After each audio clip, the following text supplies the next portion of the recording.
आपको लिए चलते हैं उत्तराखंड, जहां पर निवेश उत्सव का आयोजन। गृह मंत्री अमित शाह वहां पर मौजूद। अब से थोड़ी देर पहले पुष्कर सिंह धामी का आपने संबोधन सुना और साथ ही शामिल होने के लिए पहुंचे हैं गृह मंत्री अमित शाह। लोकार्पण करें। ये 1350 करोड़ की परियोजनाओं का देवी सज्जनों आज शिलान्यास व लोकार्पण किया जा रहा है।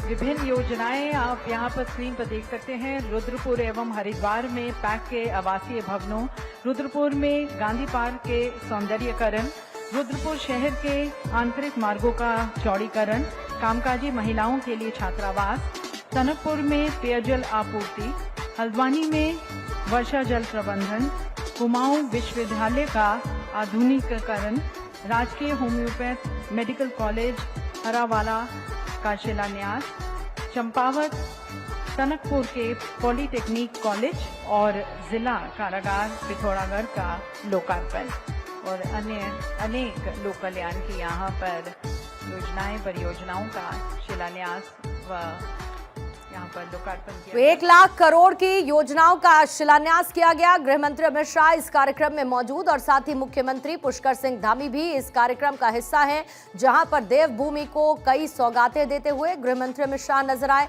ये निवेश उत्सव है और लगातार इन्वेस्टमेंट को बढ़ावा देने के लिए केंद्र सरकार कार्यरत है। राज्यों में निवेश बढ़े, इसको लेकर राज्य सरकारें भी काम कर रही हैं और देवभूमि में भी निवेश को बढ़ाने के लिए निवेश जो कि रोजगार के अवसर पैदा करेगा, देवभूमि जैसी जगहों पर पलायन की स्थिति जो बनी है उसको कमजोर करेगा, क्योंकि निवेश आएगा, निवेश के साथ साथ इंफ्रास्ट्रक्चर बिल्टअप होंगे, कंपनीज आएंगी और ऐसे में रोजगार की उपलब्धता भी होगी। तो वहां के जो स्थानीय लोग हैं उनके लिए ये किस कदर फायदेमंद हो सकता है, ये सरकार का ध्येय है और लगातार निवेश को बढ़ाने के लिए सरकार कार्यरत भी है। उत्तराखंड निवेश उत्सव, जिसमें शामिल होने के लिए गृह मंत्री अमित शाह की मौजूदगी इस वक्त है और साथ ही पुष्कर सिंह धामी भी आपको नजर आएंगे। निवेश उत्सव कार्यक्रम जिसमें अमित शाह शामिल होने के लिए पहुंचे हैं, जहां रुद्रपुर में आयोजन हो रहा है और इसके साथ ही पहले अमित शाह का स्वागत किया गया और स्वागत के साथ उससे ठीक पहले पुष्कर सिंह धामी की तरफ से संबोधन भी शामिल रहा है और ऐसे में बड़ी संख्या में लोग वहां पर मौजूद रहे हैं,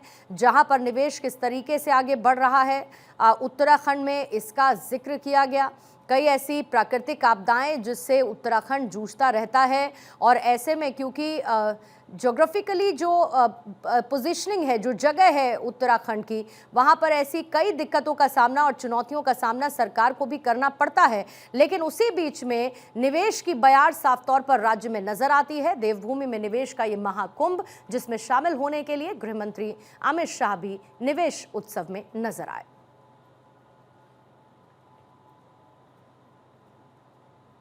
धामी जी, विधानसभा की अध्यक्षा श्रीमती ऋतु भूषण खंडूरी जी, केंद्रीय मंत्रिमंडल में मेरे साथी श्रीमान अजय टमटा जी, महेंद्र भट्ट जी, प्रदेश भारतीय जनता पार्टी के अध्यक्ष श्री अजय भट्ट जी, शिव अरोड़ा जी, मंच पर उपस्थित जिन्होंने पूरे देश को योग, आयुर्वेद और भारतीयता के तरफ ले जाने में बड़ा योगदान किया है, ऐसे पूजनीय बाबा रामदेव जी, डॉक्टर सुनील राय, अध्यक्ष यूपीएस शिक्षण संस्थान, श्री पवन अग्रवाल जी, राज्य के मुख्य सचिव महोदय, यहां पर उपस्थित सभी जनप्रतिनिधि, सांसद, विधायक और आज उत्तराखंड के विकास को गति देने के लिए यहां पधारे हुए सभी उद्योजक भाइयों बहनों और उपस्थित सभी भाइयों बहनों को मेरा राम राम प्रणाम।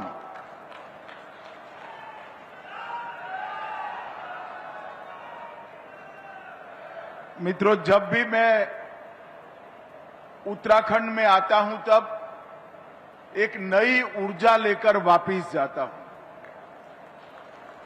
क्योंकि उत्तराखंड में आते ही चारों धामों में बैठे हुए देवी देवताओं का, मां गंगा, यमुना का और अनेक यहां पर बैठकर आध्यात्म की अहलेक जगाने वाले संतों का आशीर्वाद यहां आने के साथ ही प्राप्त हो जाता है। मैं हमेशा उत्तराखंड से चेतना लेकर ही वापस गया हूं। ये उत्तराखंड को इसीलिए देवभूमि कहते हैं। एक और तो पर्वत की चोटियां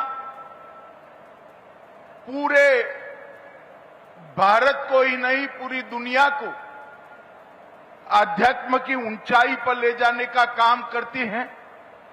यहां बसे हुए संत महात्मा हजारों वर्ष से गंगा के साथ बहती अपनी भारतीय संस्कृति को और मजबूत और पावन करने का काम कर रहे हैं। और यहां की नदियां आधे भारत का पीने का पानी, खेती का पानी और जीवन को दान करने का काम यहां की नदियां करती हैं। प्रकृति और संस्कृति, इसका यहां एक अनूठा संगम हमें देखने को मिलता है। परंतु आज यहां पर उत्तराखंड के विकास उत्सव के लिए मैं आया हूं। भाइयों बहनों, 2023 में ग्लोबल इन्वेस्टर समिट जब हुई, मैं इसके समारोह में आया था और वहां पर मुझे एक चिट पर पुष्कर जी ने लिख कर दिया कि साहब 3,56,000 करोड़ का इन्वेस्टमेंट हो के एमओयू आए। मैंने पुष्कर धामी को वैसे ही कहा था कि पुष्कर जी, एमओयू लाने में कोई पराक्रम नहीं है, उसको जमीन पर उतारने में पराक्रम है।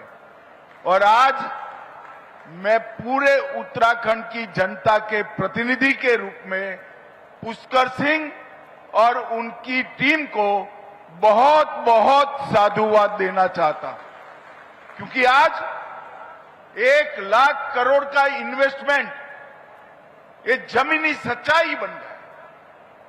मैं ऐसे राज्य से आता हूं जो हमेशा से इंडस्ट्रियल इन्वेस्टमेंट में बहुत आगे होता है, परंतु मुझे मालूम है कि मैदानी राज्य में इन्वेस्टमेंट लाना और पहाड़ी राज्य में इन्वेस्टमेंट लाना, दोनों में पहाड़ चढ़ने से भी ज्यादा कठिनाई होती है। और भाई पुष्कर सिंह इसलिए अभिनंदन के अधिकारी है कि सारी विपदाओं को, सारी विपरीत परिस्थितियों को और सारी परंपरागत कल्पनाओं को तोड़ते हुए आज 1 लाख करोड़ से ज्यादा इन्वेस्टमेंट उत्तराखंड में आ चुका है।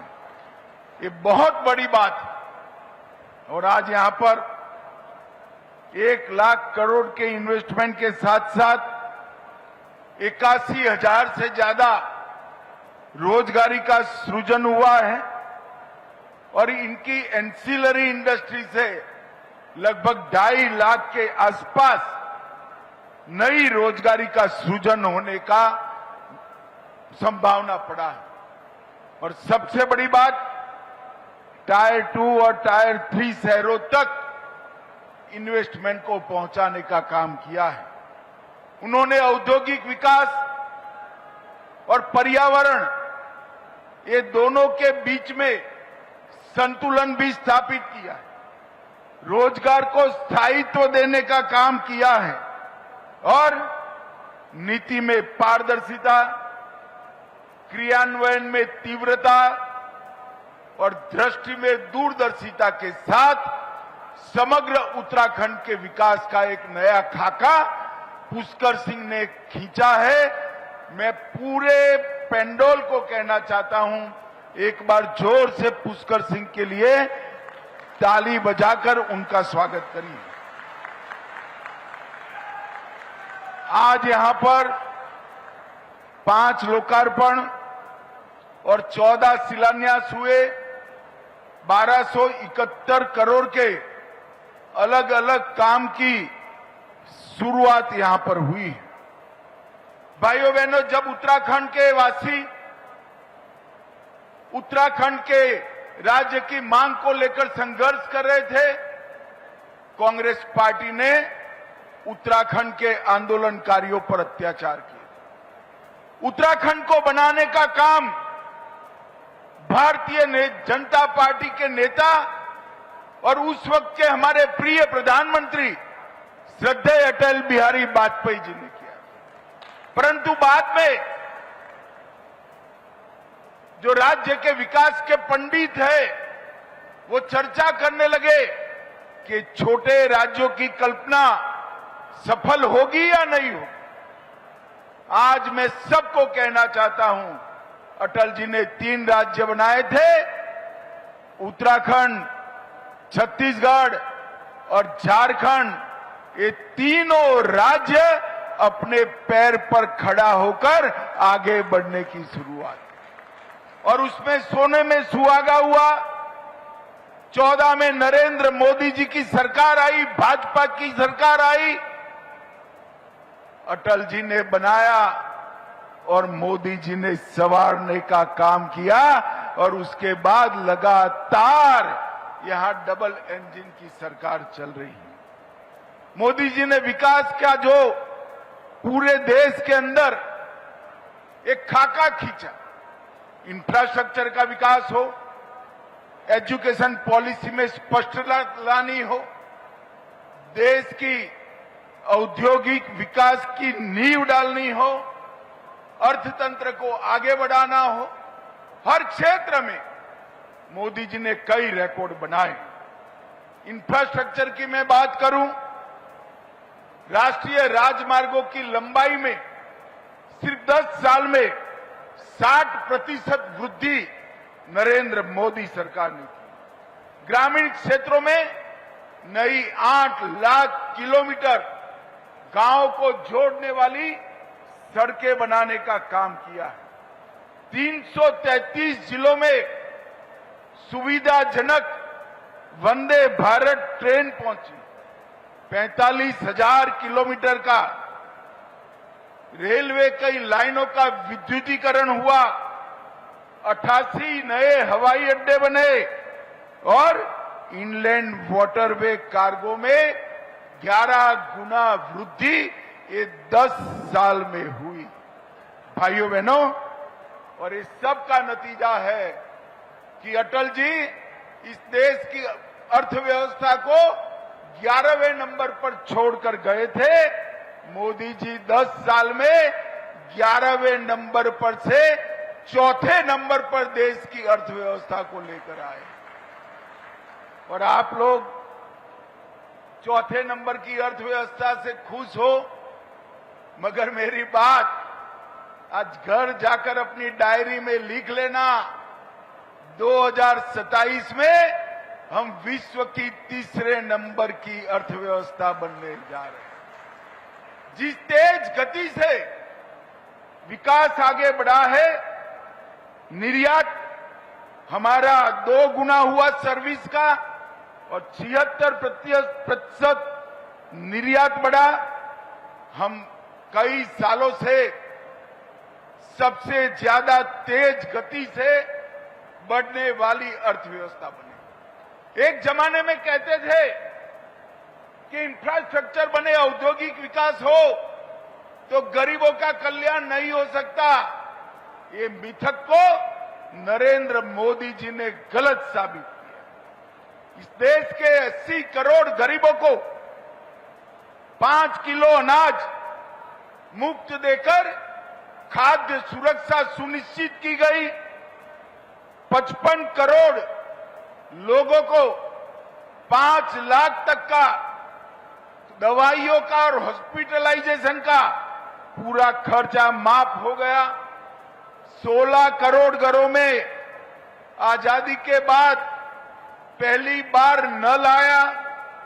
12 करोड़ घरों में शौचालय पहुंचाया, 13 करोड़ घरों में एलपीजी का सिलेंडर पहुंचा और 3 करोड़ घरों में पहली बार बिजली आई और 4 करोड़ लोगों को घर देने का काम भी ये भारतीय जनता पार्टी की नरेंद्र मोदी सरकार ने किया। और ये सब करते करते 25 करोड़ गरीबों को गरीबी रेखा के ऊपर लाने का काम किया है। मित्रों, मोदी जी ने 2047 विकसित भारत की कल्पना की है, एक संकल्प देश के जनता के सामने रखा है। मगर मैं आज देवभूमि के प्रिय वासियों को कहकर जाना चाहता हूं, विकसित उत्तराखंड का बगैर विकसित भारत का निर्माण संभव नहीं। जब तक हमारे छोटे राज्य आगे नहीं बढ़ते हैं, देश के अंदर सम विकास नहीं हो सकता। पूर्व के राज्य जब तक आगे नहीं बढ़ते हैं, देश के अंदर सम विकास नहीं हो सकता। इसीलिए भारतीय जनता पार्टी की केंद्र सरकार ने छोटे राज्यों के विकास पर और पूर्वी राज्यों के विकास पर विशेष ध्यान दिया है।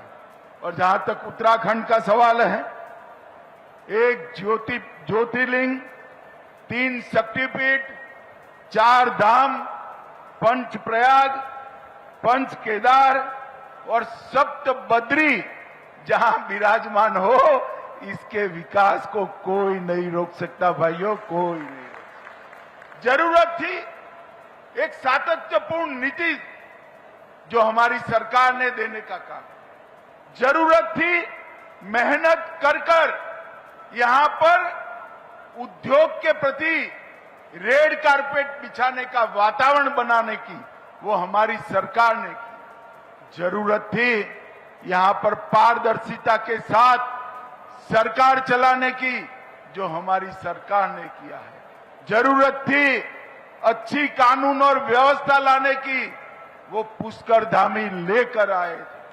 और जरूरत थी 24 घंटे 365 दिन पर्यटक आते रहे, ऐसी संरचनाओं को बनाने की, वो भी पुष्कर सिंह धामी ने बनाया है। और 360 डिग्री दृष्टिकोण से ऑफ सीजन ही न हो, इस तरह से हमारे टूरिज्म को आगे बढ़ाने का काम किया है। भाइयों बहनों, मोदी जी ने भी उत्तराखंड को देने में कोई कमी नहीं छोड़ी है। मुझे याद है कुछ एक्टिविस्ट जब हमारे 4 धाम के बारमासी रोड को, ऑल वेदर रोड को रोकने का प्रयास कर रहे थे, मोदी जी ने बड़ी शिद्दत के साथ भारत सरकार के वकीलों को सुप्रीम कोर्ट में खड़ा किया और ऑल वेदर रोड को 4 धाम तक पहुंचाने का काम किया। कुछ काम बाकी है, 8-10% जिस दिन ये काम हो जाएगा, 12 माह हमारे उत्तराखंड में पर्यटकों का तांता लगेगा। भाइयों बहनों, 2700 करोड़ से हेमकुंड साहिब तक गोविंद घाट से 12 किलोमीटर लंबा रोपवे और 4000 करोड़ से सोनप्रयाग केदारनाथ रोपवे, ये आने वाले दिनों में पूरे विश्व से पर्यटक को यहां खींचने का काम करेंगे। और श्रद्धालुओं को लिए कई ऐसे रोड बनाए जो दिल्ली के साथ जोड़ने का काम किया। एक राज्य में मुझे तो आश्चर्य होता है, एक छोटे से राज्य ने इतनी ढेर सारी पॉलिसियां बनाई और एक स्थायी पॉलिसी के कारण औद्योगिक निवेश का वातावरण बना।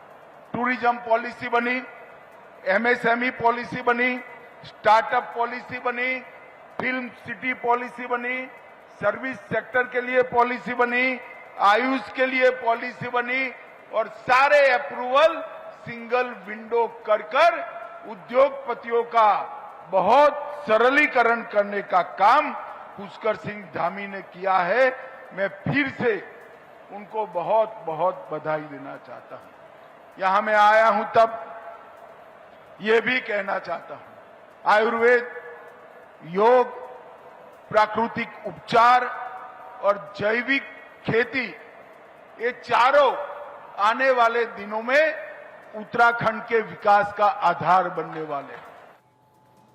तो कैसे इसी निवेश पर आधारित उत्तराखंड का विकास होगा, देवभूमि का विकास होगा, और कैसे सरकार ये सोचकर चल रही है कि जो पूर्वोत्तर के राज्य हैं और जो छोटे राज्य हैं पहले उनको विकसित किया जाए, ताकि सिर्फ चौथी सबसे बड़ी अर्थव्यवस्था नहीं बल्कि तीसरी सबसे बड़ी अर्थव्यवस्था बनने की तरफ भारत बढ़ सके। और आप सुन रहे थे गृह मंत्री अमित शाह का संबोधन।